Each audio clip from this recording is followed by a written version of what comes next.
like. It was one of the first buildings that was built, and it's still standing and still used as classrooms to this day. So, to give you all a little bit of an introduction to academics, obviously the whole reason why we come to university is to study and to get a degree and become super brainiac smart. So there's going to be a lot of questions about this kind of stuff. So at any point, feel free to tell me to speak up, slow me down, tell me to answer any questions. I'm more than happy to do that for you. So first of all, when you come to campus, it is inevitable that you're going to have the 200, 300 person lecture classes with 300 of your best friends. So with that, you're going to have your lecture classes with the one professor standing up in a giant classroom, but you're also going to have office hours and as well as discussion section. So office hours, their purpose is that your professor, for however many credits the class is, so let's say it's Calculus 1, that's a 4-credit class here. And so if it's a 4-credit class, your professor has to be ready and willing to answer all your questions for 4 hours a week, no matter what. As well, all of your teaching assistants have to be ready for 4 hours a week to answer all your questions that you may have. And if that's not enough, you also have discussion sections. So for example, let's roll with calculus since we were talking about it. Calculus will be a Monday, Wednesday, Friday class. So then on either Tuesday or Thursday, you'll have a discussion section where they're not teaching you any new material. So the professor or the TA comes in for an hour or 2 hours and is just there to enrich you in the material and then teach you other ways to do it, as well as answer all the questions about the exam, quizzes, and homework that you may have. Does that make sense to everyone? All right. And then so as you progress further into your major, you're going to see UF's student to faculty ratio of 16:1 come into action.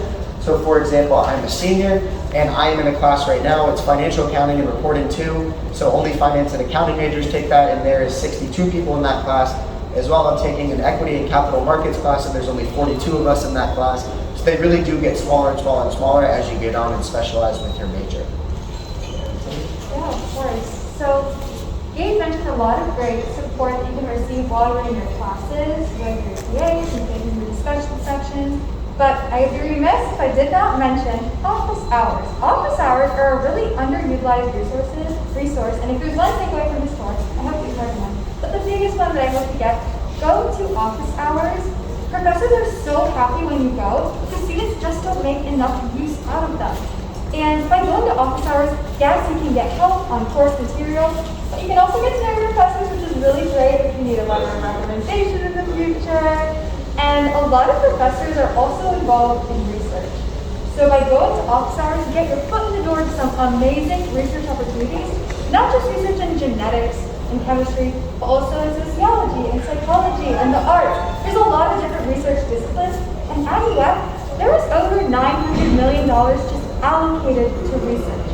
And there's a big research invention, you may or may not know, but Gatorade, not too complicated. You know how Gatorade?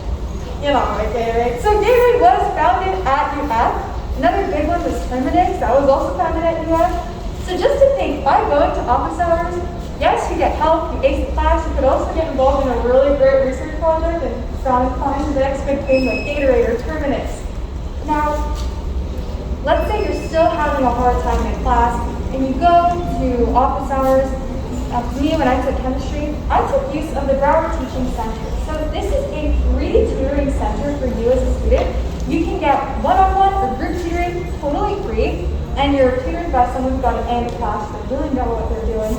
And that ended up really helping me when I took chemistry. So these are just some resources that are there for you to support you throughout your time in your classes and as a student. Another resource that's here for you is the Disability Resource Center. This can take care of any visible or invisible disabilities and help you. And something that they do, just an example, I'm currently a note taker for a student who is blind and cannot see the notes. So I take the notes and then send it to the student, and the student will then listen to the notes, and the student is getting better grades on the test than me. So this was all set up through the Disability Resource Center. This is just an example of what this resource does for you as a student, should you ever need it. Anything you'd like to add? One other resource that we have that I personally use is the Office of Academic Support, and this is a resource for all you first-gen college students. So I think I said it earlier, but I'm personally a first-gen college student, and they helped me navigate what it's like to schedule classes. Like my advisor helped me, but they helped me like see what classes are good to take together, as well as to like not overload myself, because I truly didn't have enough people in my corner coming to college like that could really help me figure out scheduling and things like that. So that's a resource that you have for you if you're a first-gen college student. And the last thing that we had to talk about is a little bit of statistics and things like that. So I don't know if you've heard or seen the banners on campus yet, but we just recently got reported, according to U.S. News and World Report, that we are the #5 top public university. So that's obviously a big deal. This university is becoming a great place to study, and it's becoming renowned all over the world. So just something to keep in mind when you're applying here. And some other statistics, we have a 96% freshman retention rate.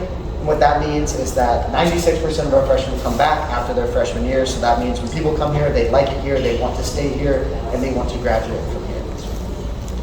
All right. Is there any other questions y'all have?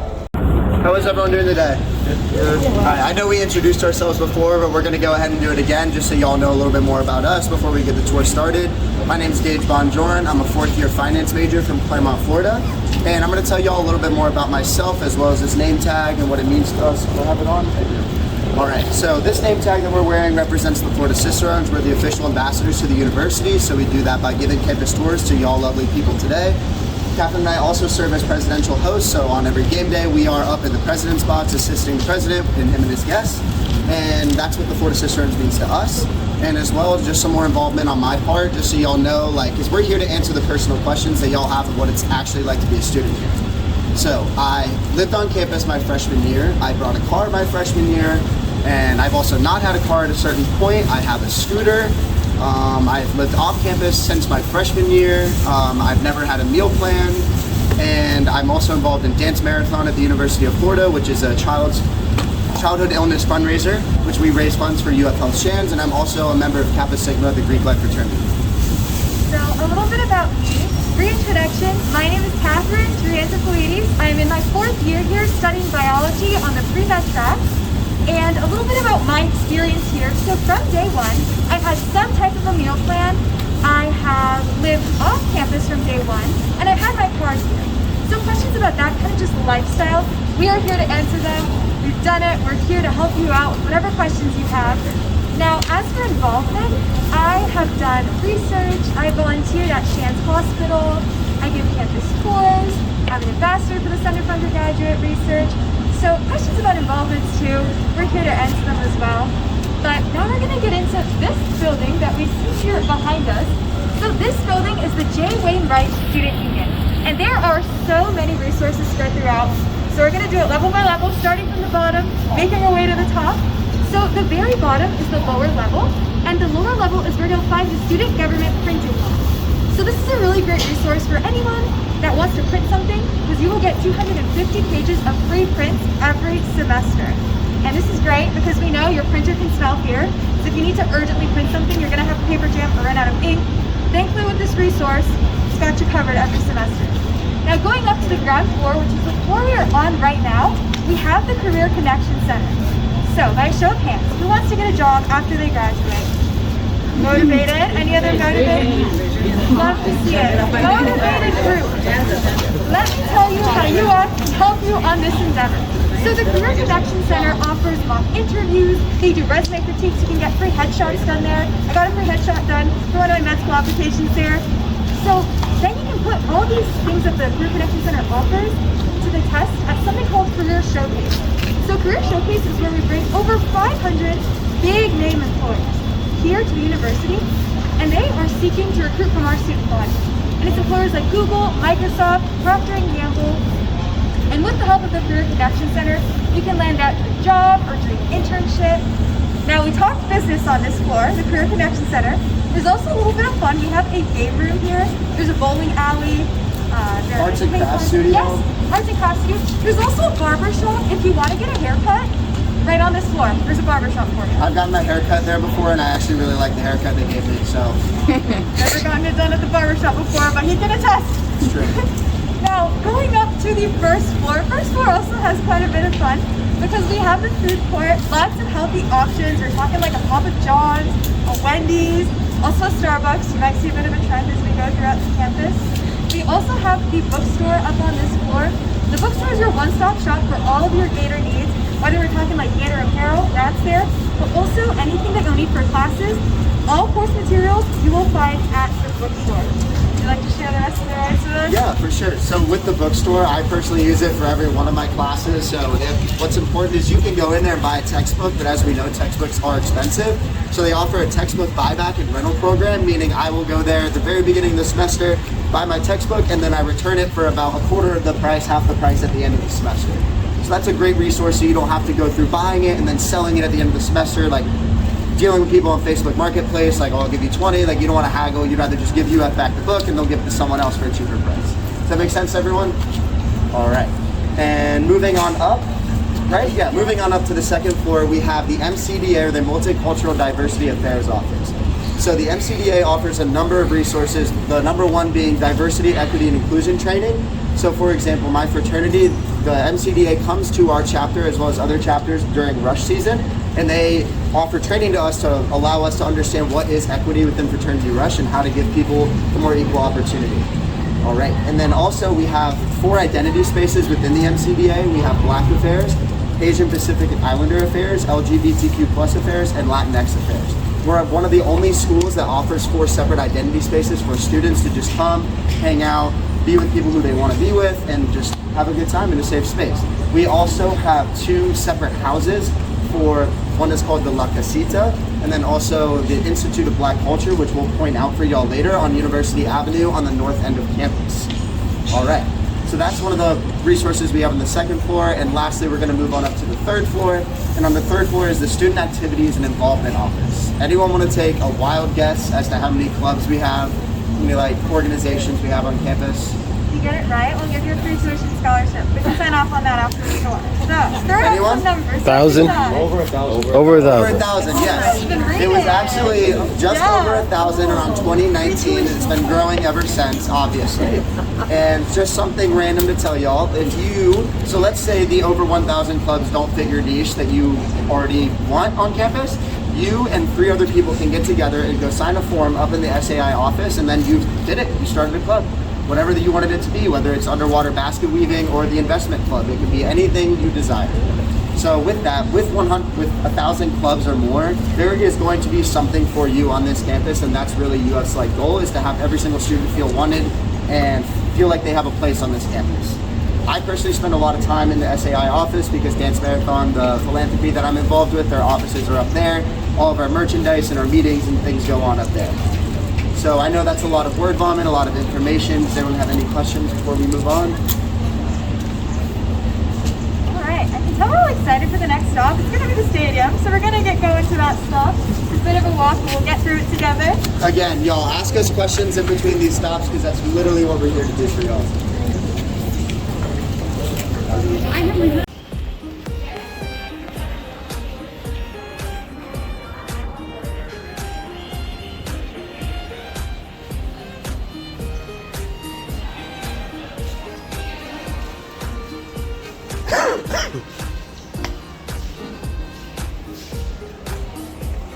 Y'all can follow me and take a seat in any of these, but try to keep you on the part where it didn't get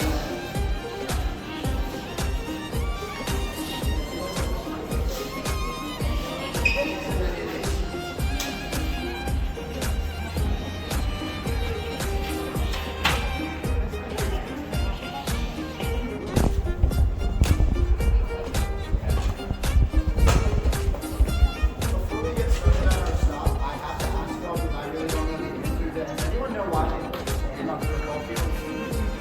Because I genuinely don't know the answer. Because I saw them doing it last week. I think if there's divots Okay, so like potholes and stuff? So as we were walking in, we saw mailboxes. That's where you can get mail and packages too. There's a laundry room right in there. That's where you do your laundry. This is like a game room. Next door is a study room. So all the residential halls have this in some way or another. Most of the time it's embedded in the residential hall, but for Murphree it's kind of out here in the middle. Now, Murphree, as I mentioned before, is one of the residential options, and it is a traditional style. So let's get into what the different styles are when you're living on campus. So before I start, I want to say you don't have to live on campus. Or your freshman year, because I actually didn't live on campus. But let's say you want to live on campus. What are you choosing between? I'm going to list 3 styles, and as I go from 1 to 3, they go up in privacy and also in price. So the first one is the traditional style, and this is what you imagine when you're living on campus. 2 of everything in each room, so like 2 students, 2 desks, 2 beds, 2 chairs.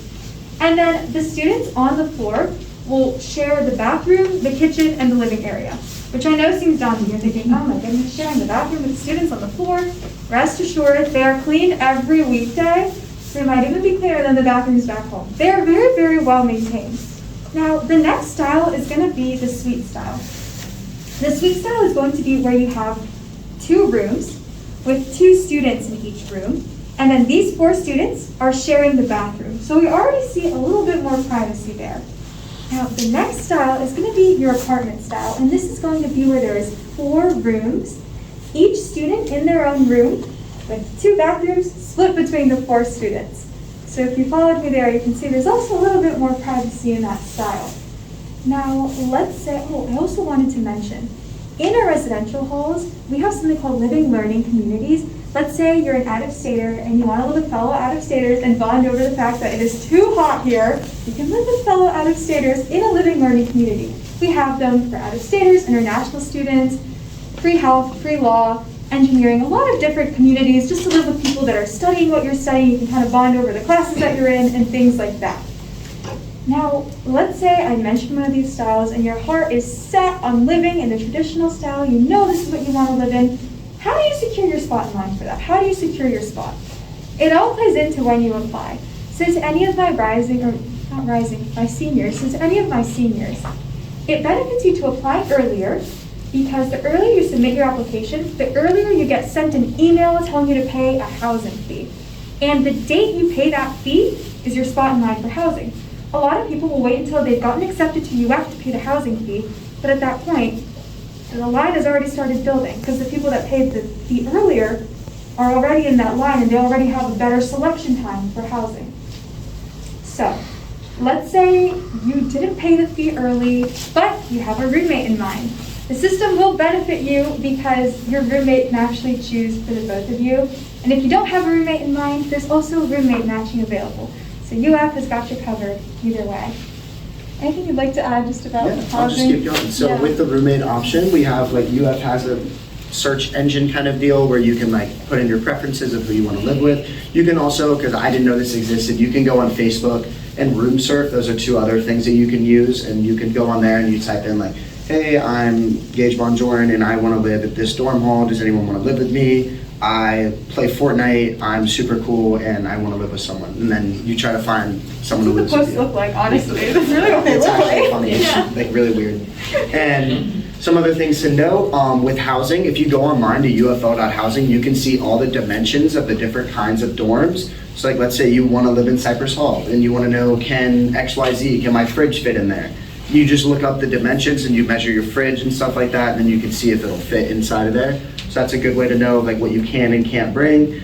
And then also we normally have a traditional housing showroom in Jennings Hall. If you want to ask the Welcome Center if that's open right now, because they've been opening and closing it a little bit infrequently because of COVID. So that's just up to y'all if you want to see what a traditional housing looks like.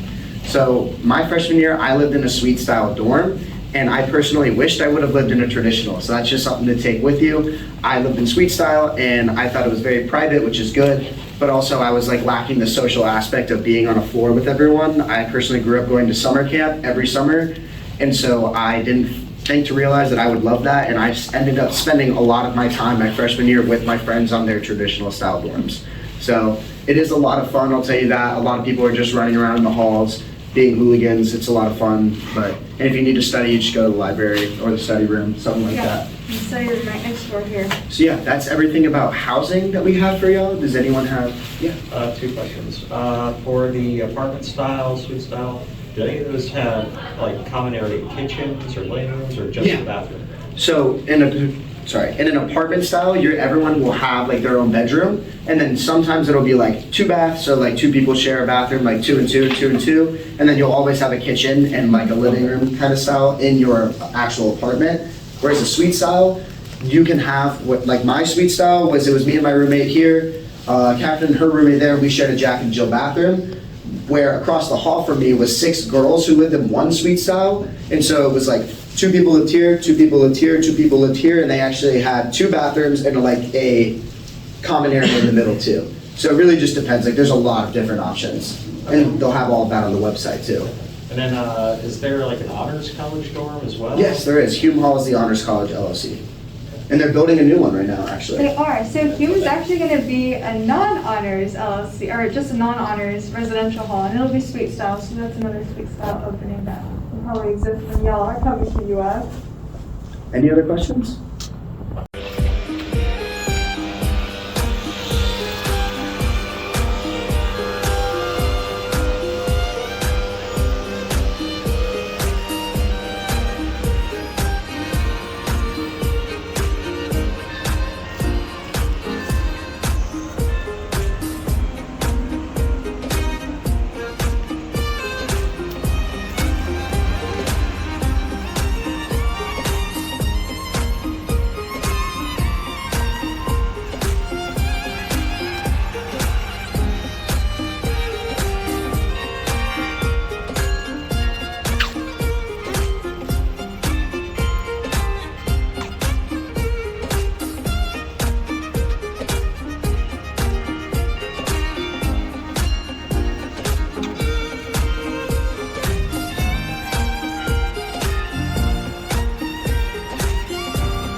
The library at the far north corner of all that is our 24/7 library on campus.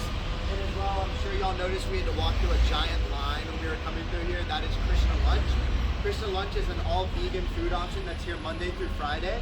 They've been here for over 25 years, and it's all vegan food. It used to be completely free, like donation-based, and now it is $5. And you can come there with the biggest Tupperware you can think of and fill up everything you want for $5. As you can see, there's a huge line because Friday Krishna is the best. Like, you like Krishna? I haven't dabbled, but I've heard about Friday Christmas. Is that the day they do the spaghetti? It's like a rice and beans with like a yellow curry. It's very good. I love it. But anyways, that's enough about Christian Lunch. And now we're going to talk about this tall, beautiful structure. I'm not talking about Catherine. I'm talking about Century Tower, y'all. So, Century Tower. This, walking at you. This right here, yeah, this is called the Potato. It is a 1 million-year-old perch with a T at the end, a perch dress that was donated to the university, and we've really kind of grown to love it. We even dressed it up for Christmas. The potato. Can't come to you guys without talking about the potato.